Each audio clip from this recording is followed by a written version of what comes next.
And we are back. We are going to be doing the problem corner solution. This is the third one of these I have done for the International Group for Mathematical Creativity and Giftedness, IGMCG, the acronym, and you can find their website at IGMCG.org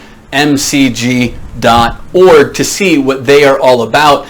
As the time that I'm filming this, in about 4 days, they will be having their 13th International Conference in Free State, South Africa. By the time the video is viewed by anybody participating in that, it will probably be post-conference, and I hope that you all had a wonderful conference. Their next conference, if you would like to attend, is in Sweden next year in June of 2025. So if you have any plans to perchance be in Sweden next year, probably go check the conference out. If you are interested in things involving mathematical creativity or giftedness, maybe go ahead and reach out to the editors of the newsletter, which is Scott Chamberlain at University of Wyoming and Christine Weiss out of Ohio University. So this is their March 2023 newsletter, Problem Corner, the 22nd newsletter they put out. They put out 2 newsletters a year biannually. And the source that I've chosen for this is the 2024 AIME 1 problem number 8. I do apologize, I'm going to have a lisp. My regular audience probably already knows, but you might not. I have a maxillary skeletal expander for orthodontist work in my mouth so that my Invisalign will make my teeth fit properly, and it's basically a metal device that expands the jaw outward, but it's going to give me a lisp as I speak. I apologize for that. I hope you can understand just as well. So this is made out by the Math Association of America, and the test is 3 hours. You have 15 questions and 3 hours to do, approximately 12 minutes per question if you were to answer them all. Now, most people, including me, cannot answer all 15. The last 5 are often very difficult, and I do not really train myself for practice on those kinds of questions because my primary student base is all AMC and just getting into AIME as well. I'm a specialist on the AMC. But this question, we have probably 10, 12, 15 minutes to answer. And so you don't really have to rush yourself like you do on previous ones. You have time to let the solution kind of develop and go through your reads, if you will, on how you might respond. With that being said, let's go ahead and get started reading this question. 8 circles drawn there of radius 34. So they have 34 radius, can be placed tangent to BC. This side is BC. C is actually the point down here. We just got a small board here. Tangent to BC of triangle ABC so that the circles are sequentially tangent to each other, with the first circle being tangent to AB, right here, this is the first circle, AB, and the last circle being tangent to AC over there, as shown. Similarly, 2024 or 2024 circles, not shown, of radius 1 can be placed tangent to BC, that's the bottom side, in the same manner. The in radius of triangle ABC can be expressed as m over n, where m and n are relatively prime positive integers. Find m plus n. Okay, so basically find the in radius of this big triangle. What I like about this problem, it's a little bit overwhelming for students perhaps who do not excel at geometry. They maybe don't feel comfortable with their geometry skill set at the point that they face this problem. And I feel like if you're on the AIME, this is the second round of the United States Olympiad competitions that eventually go on to form our IMO team. And so if you're there, if you made it that far, I mean, they're already going to be one of the top 7,000 approximately students in the US. And so it's approximate, I don't know the exact number. And so you're going to be kind of comfortable with, feeling some trepidation, feeling some, I don't know if I can, maybe I don't know if I'm going to be good enough in this problem to get it, my skill set's going to match, but you go forward anyway. And so I'm going to go through the reads that I have. The first read that I have on this problem, my initial reaction is the area of the big triangle. When you talk about in radius, the area equals the in radius times the semi-perimeter. Let's just analyze if that's going to be useful here. To get the area, we probably need something, some side lengths, maybe semi-perimeter, definitely going to need to know some side lengths. We got nothing right now, don't have a way to get the area. maybe we're not going to get this from my first read. A little bit like a quarterback in football. You have reads, if you know American football, and as the first person you're trying to throw the pass to. But after that, if that person's not open, you pass to somebody else, and so on. In the same way, this is my first read, but it doesn't look like it's going to be a good opportunity. So we kind of got to go back and start asking questions. They're asking for an in radius. What is an in radius? Well, first off, if I drew the big circle in the whole thing, I'm going to kind of make a smaller triangle here to draw it in. The in radius, of course, is the radius of the largest circle that will fit inside R. And this will be R, and that will be R. And so that's true. Okay, we got perpendicular, we got tangents. Where is the center of this in circle, if you will? And it's going to be the meeting place of the angle bisectors. Okay, so we're talking about in radius.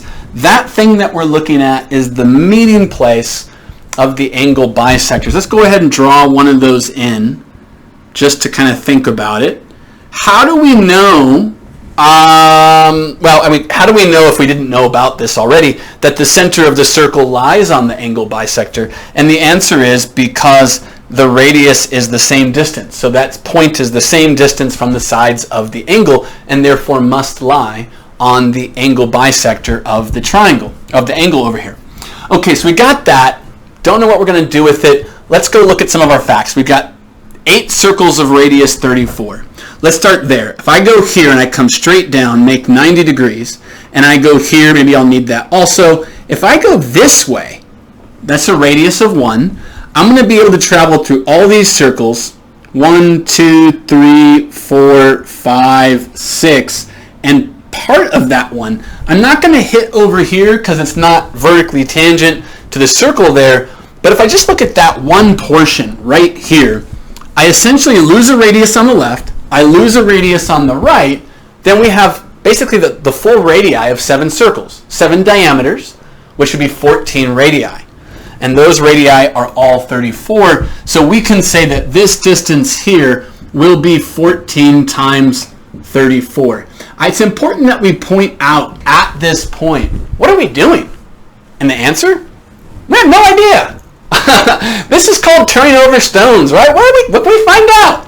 We're not sure, and you just be comfortable not being sure. We don't know. We're just exploring. Okay? So we keep going. We say, okay, well that's 14 times 34. Now what are we not using? And what are we going to get about? How about this length here and that length there? Maybe we can do something with that because we'll have a similar. It's the whole thing here, and we say, all right, we got, what else have we not used? We haven't used these 2024 circles. Maybe we could put a little circle here and draw its radius there. Imagine that's the first of those circles of radius 1. And we think about, in general, when you have circles, you should connect their centers. It's kind of just a natural instinct, an automatic response. I've got 2 circles, connect their centers. Hope for something good to happen. Does it? We don't know, but we might want to think about that. I'm going to go ahead and zoom in on this picture. I'm going to blow it up kind of bigger so we can kind of see more of what's going on there. So if I'm going to have this little circle of radius 1 right here, and then I'm going to have that bigger circle of radius 34 right here. Okay, so I'm going to have this 34 and that 1. Now what I'd like to know is if I connect their centers, will that line by chance touch the corner here? And the answer would be yes. Why though? Well, the same reason. If I connect from here perpendicular to both sides of this triangle, I'm hitting them at 90 degrees. And since the radius is the same down as it is this way, that means the center of this circle is equidistant from the angle. And the center of this circle is equidistant from the angle. And since they're both equidistant from the sides of the angle is what I meant to say, since they're both equidistant there, then they're both on the angle bisector. Not just of this, but of the whole triangle. Well, if you're hitting this at 90 degrees, and you're hitting this at 90 degrees, we now have similar triangles. We've got AA similarity. I can say that the ratio of the height of this triangle to the height of this triangle is 34 to 1. I'd like to know how to express this whole length right here. How can I do that? Because maybe I can make some kind of equation using the big circles versus the small circles. So if I could find this distance, maybe if I called, I don't know something, right? I don't know how far this is from the corner. Let's give it a variable. We don't know something, throw a variable at it. So 34 to 1 is the ratio of height to height. Then 34 to 1 is the ratio of the bases. So this would have to be 33x from this point here over to there. But altogether, we've got 34x is going to be this part right here if I drew it all the way over. And now this circle, this part over here is farther away from here than that side is. And so because of that, because it's farther away, we can't call this 34x over here.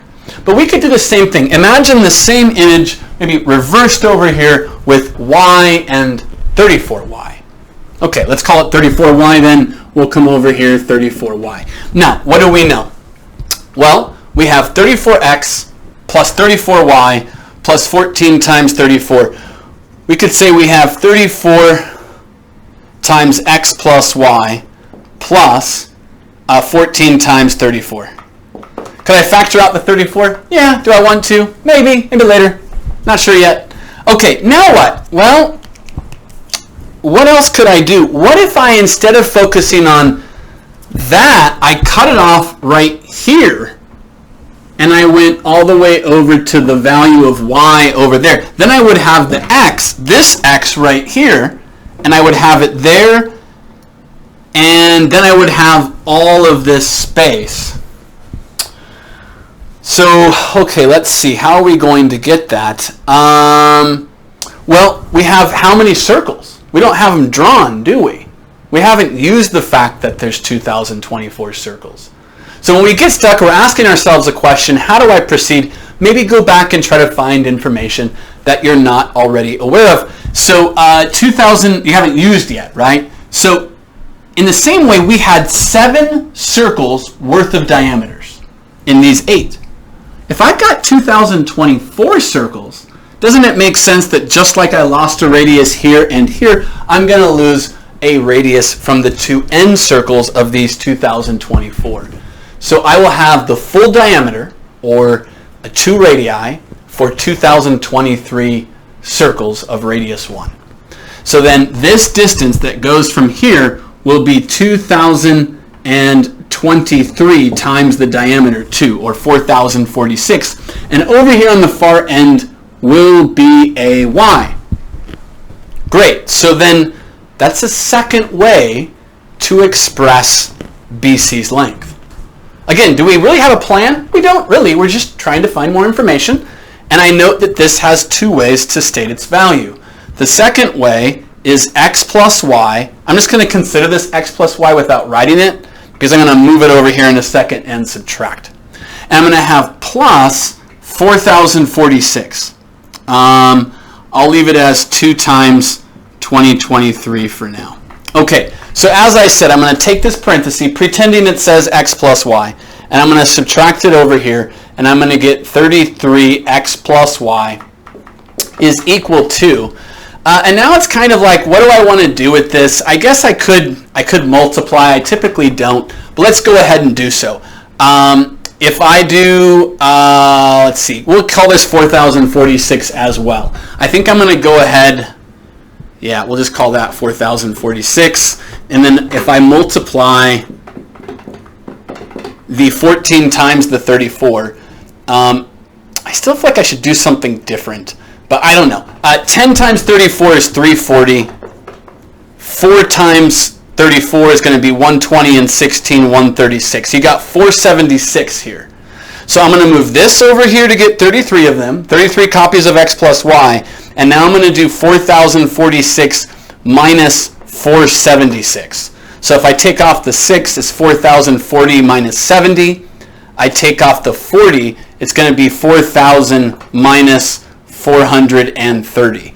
That'll be then what? 3570. So So now we're going to have 33 times x plus y is equal to 3570.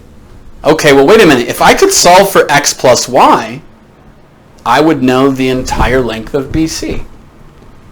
Seems useful, maybe. Let's go ahead and find that really quick and see what happens. I'm going to divide by 33, and of course, we want to see if it simplifies now to make our life easier. 3 plus 5 is 8, plus 7 is 15. It's divisible by 3. Let's go ahead and do 3600 minus 30. So 3600 minus 30 is 3 times 1200 minus 10. So 3 times 1200 minus 10. This is going to be 1190. It will go in. And now I will know that x plus y is equal to 1190 over 11. Obviously 1190 is not divisible by 11 because 1100 is and 90 is not. But that means we now have all of BC's length. Okay, let's go ahead and erase this calculation work up here. I don't need it now, and I don't have a lot of board space. So I'm going to erase that. And let's go ahead and see. Let's get rid of all of this, actually. 1190 over 11 is x plus y. Then what? Let's go ahead. We'll get rid of that. We'll get rid of this. And we got to figure out something to do with the in radius, right? We want to find the in radius of the big circle. What I'd like to do now is pretend this circle, instead of being the first 34, is that circle. So it's kind of a really zoomed in on this one, but so that we can see it on camera. I'm going to call this R now. R. Okay. Then in the same way that this was 34x from the end of B to basically right there, 34x, if I now expand it, it's a R to 1 ratio of these similar triangles. But is that circle center on the same one? Yes, because it's the angle bisector of the whole thing. And we knew this was on the angle bisector because it was equidistant from the sides of the angle, as a reminder. Okay, so we have a ratio of R to 1. Then if this is still x, because we don't know what x is, then this would be Rx. Rx, just what the doctor ordered. That's a US joke. They call prescriptions Rx here. So Rx, now where does that take us? That would take us from here all the way to the drop down of this in radius of the big triangle, the big triangle's in circle. And that would mean the other side going here is Ry for the same reason.